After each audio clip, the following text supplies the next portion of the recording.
ಠೇವಣಿದಾರರ ಹಿತಾಸಕ್ತಿಯನ್ನು ಕಾಪಾಡಲು ಹಾಗೂ ಅವ್ಯವಹಾರವನ್ನು ತಡೆಯಲು ಸಹಾಯವಾಣಿಯನ್ನು ಪ್ರಾರಂಭಿಸಲಾಗುವುದು. ಸಹಕಾರ ಸಂಘಗಳ ಲೆಕ್ಕ ಪರಿಶೋಧನೆ ವರದಿಗಳನ್ನು ಡಿಜಿಟಲೀಕರಣಗೊಳಿಸಲಾಗುವುದು. ಕರ್ನಾಟಕ ರಾಜ್ಯ ಉಗ್ರಾಣ ನಿಗಮದ ಅಪೂರ್ಣಗೊಂಡಿರುವ ಉಗ್ರಾಣಗಳ ನಿರ್ಮಾಣ ಹಾಗೂ ಮೂಲಸೌಕರ್ಯ ಕಾಮಗಾರಿಗಳನ್ನು ಪೂರ್ಣಗೊಳಿಸಲು 376 ಕೋಟಿ ರೂಪಾಯಿ ಸಹಾಯಧನವನ್ನು ಇಂದಿನ ಆಯವ್ಯಯದಲ್ಲಿ ಘೋಷಿಸಿದ್ದೇನೆ. ಅದರಂತೆ ಈಗಾಗಲೇ 329 ಕೋಟಿ ರು ಬಿಡುಗಡೆಗೊಳಿಸಲಾಗಿದೆ. ಪ್ರಸಕ್ತ ಸಾಲಿನಲ್ಲಿ ಬಾಕಿ ಇರುವ 47 ಕೋಟಿ ರು ಮೊತ್ತವನ್ನು ಒದಗಿಸಲಾಗುವುದು. ರಾಜ್ಯದ ಎಲ್ಲ ಕೃಷಿ ಉತ್ಪನ್ನ ಮಾರುಕಟ್ಟೆ ಸಮಿತಿಗಳಲ್ಲಿ ಪರವಾನಗಿ ಪಡೆದು ಕಾರ್ಯನಿರ್ವಹಿಸುತ್ತಿರುವ ಶ್ರಮಿಕರು ಮೃತರಾದಾಗ ಅವರ ವಾರಸುದಾರರಿಗೆ 1 ಲಕ್ಷ ರು ವಿಮಾ ಮೊತ್ತವನ್ನು ನೀಡಲಾಗುತ್ತಿದ್ದು, ಸಮೃದ್ಧಿ ವಿಮಾ ಮೊತ್ತವನ್ನು 5 ಲಕ್ಷ ರುಗಳಿಗೆ ಹೆಚ್ಚಿಸಲಾಗುವುದು. ಬೆಂಗಳೂರಿನಲ್ಲಿರುವ ಮಾರುಕಟ್ಟೆ ಸಮಿತಿಗಳ ವಾಹನಗಳ ದಟ್ಟಣೆ ಹೆಚ್ಚಾಗಿರುವುದರಿಂದ ಬೆಂಗಳೂರಿನ ಹೊರವಲಯದಲ್ಲಿ ಹೊಸ ಸ್ಯಾಟಲೈಟ್ ಮಾರ್ಕೆಟ್ ಅನ್ನು ಸ್ಥಾಪಿಸಲಾಗುವುದು. ಕೊಪ್ಪಳ ಜಿಲ್ಲೆಯ ಬೂದ್ಗುಂಪ ಗ್ರಾಮದಲ್ಲಿ ಕುರಿ ಮತ್ತು ಮೇಕೆ ಮಾರುಕಟ್ಟೆಯನ್ನು ಕೆಕೆಆರ್ಡಿಬಿ ವತಿಯಿಂದ 25 ಕೋಟಿ ರು ವೆಚ್ಚದಲ್ಲಿ ಮೂಲ ಸೌಲಭ್ಯಗಳೊಂದಿಗೆ ಸ್ಥಾಪಿಸಲಾಗುವುದು. ಕಲ್ಯಾಣ ಕರ್ನಾಟಕ ಭಾಗದಲ್ಲಿ ಹೈನುಗಾರಿಕೆಯನ್ನು ಉತ್ತೇಜಿಸಲು 10 ಕೋಟಿ ರು ಅನುದಾನವನ್ನು ಪ್ರಥಮ ಹಂತದಲ್ಲಿ ನೀಡಲಾಗುವುದು. ಕಲಬುರಗಿಯಲ್ಲಿ ನೂತನ ಮೆಗಾ ಡೈರಿಯನ್ನು ಪ್ರಾರಂಭಿಸಲು ಕೆಕೆಆರ್ಡಿಬಿ ವತಿಯಿಂದ 50 ಕೋಟಿ ರು ಅನುದಾನ ಒದಗಿಸಲಾಗುವುದು. ಕೆಕೆಆರ್ಡಿಬಿ ವತಿಯಿಂದ ಕಲಬುರಗಿಯಲ್ಲಿ ಪ್ರಾದೇಶಿಕ ಸಹಕಾರ ಭವನವನ್ನು 10 ಕೋಟಿ ರು ವೆಚ್ಚದಲ್ಲಿ ನಿರ್ಮಿಸಲು ಉದ್ದೇಶಿಸಿದೆ. ಕೆಕೆಆರ್ಡಿಬಿ ಸಹಯೋಗದಿಂದ ಗ್ರಾಮೀಣ ಉಗ್ರಾಣಗಳನ್ನು 60 ಕೋಟಿ ರು ವೆಚ್ಚದಲ್ಲಿ ನಿರ್ಮಾಣ ಮಾಡಲಾಗುವುದು. ಕುರಿ ಮತ್ತು ಮೇಕೆ ಸಾಕಾಣಿಕೆದಾರರ ಅನುವಾಗುವಂತೆ ಬೆಂಗಳೂರಿನಲ್ಲಿ ಸುಸಜ್ಜಿತ ಕುರಿ ಮತ್ತು ಮೇಕೆ ಮಾರುಕಟ್ಟೆಯನ್ನು ಪ್ರಾರಂಭಿಸಲಾಗುವುದು. ಚಿಕ್ಕಬಳ್ಳಾಪುರದಲ್ಲಿ ಕೃಷಿ ಉತ್ಪನ್ನ ಮಾರುಕಟ್ಟೆ ಸಮಿತಿಯ ವತಿಯಿಂದ ಅಂತಾರಾಷ್ಟ್ರೀಯ ಮಟ್ಟದ ಹೈಟೆಕ್ ಹೂವಿನ ಮಾರುಕಟ್ಟೆಯನ್ನು ಹಾಗೂ ಕೆಜಿಎಫ್ನಲ್ಲಿ ರೈತರ ಆಧುನಿಕ ಮಾರುಕಟ್ಟೆಯನ್ನು ಸಾರ್ವಜನಿಕ ಖಾಸಗಿ ಸಹಭಾಗಿತ್ವದಲ್ಲಿ ಸ್ಥಾಪಿಸಲಾಗುವುದು. ಜಲಸಂಪನ್ಮೂಲ ಗಂಟಲು ಒಣಗಿದೆ, ತಕೋ ಈ ಬಂಗಾರದ ಸರಪಳಿ, ಬದಲಾಗಿ ಒಂದು ಗುಟುಗು ನೀರು ಕೊಡು. ವಿಲ್ಸನ್ ಕಟೀಲ್.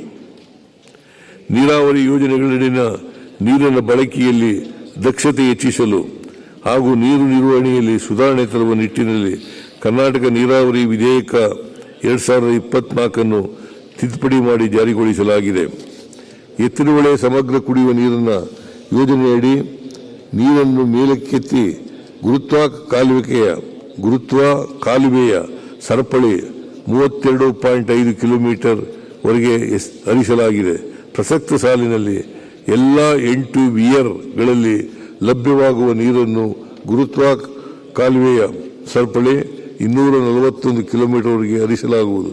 ಈ ಯೋಜನೆಯನ್ನು ಕಾಲಮಿತಿಯೊಳಗೆ ಪೂರ್ಣಗೊಳಿಸಲು ಕ್ರಮ ಕೈಗೊಳ್ಳಲಾಗುವುದು. ಭದ್ರಾ ಮೇಲ್ದಂಡೆ ಯೋಜನೆಗೆ 2023 ಕೇಂದ್ರ ಸರ್ಕಾರದ ಆಯವ್ಯಯದಲ್ಲಿ ಘೋಷಿಸಿದ 5,300 ಕೋಟಿ ರು ಅನುದಾನ ಇನ್ನೂ ಬಿಡುಗಡೆಯಾಗಿರುವುದಿಲ್ಲ. ಆದರೂ ರಾಜ್ಯ ಸರ್ಕಾರವು ಅಗತ್ಯ ಅನುದಾನವನ್ನು ಒದಗಿಸಿ ಈ ಯೋಜನೆಯನ್ನು ಪೂರ್ಣಗೊಳಿಸಲು ಕ್ರಮ ವಹಿಸುತ್ತಿದೆ. ತರೀಕೆರೆ ಏತ ನೀರಾವರಿ ಯೋಜನೆಯಡಿ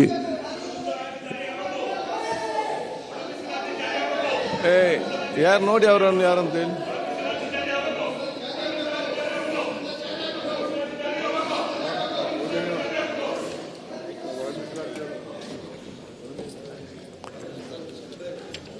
ಈ ಯೋಜನೆಯನ್ನು ಪೂರ್ಣಗೊಳಿಸಲು ಕ್ರಮ ವಹಿಸುತ್ತಿದೆ.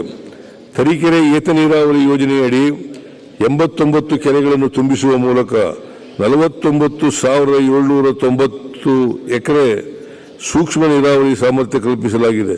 ಪ್ರಸಕ್ತ ಸಾಲಿನಲ್ಲಿ 2,611 ಕೋಟಿ ರು ಅಂದಾಜು ಮೊತ್ತದ ಚಿತ್ರದುರ್ಗ ಶಾಖಾ ಕಾಲುವೆ ಕಾಮಗಾರಿಗಳನ್ನು ಪೂರ್ಣಗೊಳಿಸುವ ಮೂಲಕ ಹೊಸದುರ್ಗ, ಹೊಳಲ್ಕೆರೆ, ಜಗಳೂರು, ಮೊಳಕಾಲ್ಮೂರು, ಚಳ್ಳಕೆರೆ ಮತ್ತು ಪಾವಗಡ ತಾಲೂಕುಗಳಲ್ಲಿ 30 ಕೆರೆಗಳನ್ನು ತುಂಬಿಸಿ 1,77,000 ಎಕರೆ ಪ್ರದೇಶಕ್ಕೆ ಸೂಕ್ಷ್ಮ ನೀರಾವರಿ ಸಾಮರ್ಥ್ಯ ಕಲ್ಪಿಸಲಾಗುವುದು.